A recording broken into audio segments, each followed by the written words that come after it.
નમસ્કાર દર્શક મિત્રો, તો લોકસત્તા શોમાં આપનું સ્વાગત છે।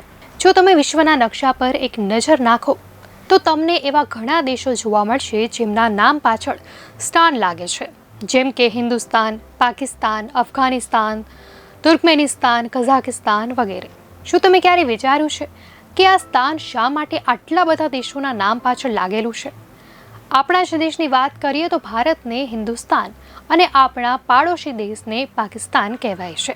તેમના નામની પાછળ પણ સ્થાન લાગેલું છે। પણ શું તમે આ શબ્દનો અર્થ સમજો છો? ન જાણતા હો તો હવે જાણીએ।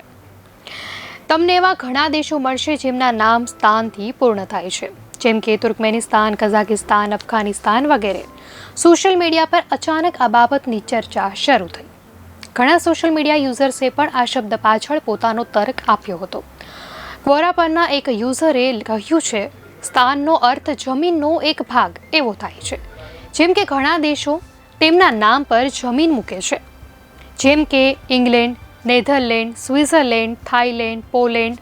તો અન્ય એક યુઝર લખે છે કે સ્થાન એક ફારસી શબ્દ છે જેનો અર્થ થાય છે કોઈની જગ્યા। અફઘાનિસ્તાનની જેમ અફઘાન લોકોનો દેશ। ઇન્ટરનેટ પર ઘણા ભારતીય યુઝર્સ દાવો કર્યો છે કે સ્થાન સંસ્કૃત શબ્દ સ્થાન પરથી ઉતરી આવ્યો છે, જેનો અર્થ થાય છે સ્થળ, જમીન અથવા કોઈ પણ સ્થળ। જો કે આ તમામ લોકોની ધારણાઓ અને તેમના દાવાઓ છે, પરંતુ જો વિશ્વસનીય સૂત્રોની વાત કરીએ તો સ્થાનનો અર્થ પણ સમાન છે। સામાન્ય જ્ઞાન સંબંધિત પોર્ટલ બ્રિટાનિકા અનુસાર સ્થાન અથવા સ્થાન શબ્દ કોઈ ચોક્કસ વસ્તુ સાથે સંબંધિત સ્થળ અથવા એવી જગ્યા જ્યાં લોકો છે તેવો અર્થ થાય છે। આ એક ફારસી શબ્દ છે। તો દર્શક મિત્રો, આ અંગે આપની શું પ્રતિક્રિયા છે ચોક્કસથી જણાવશો।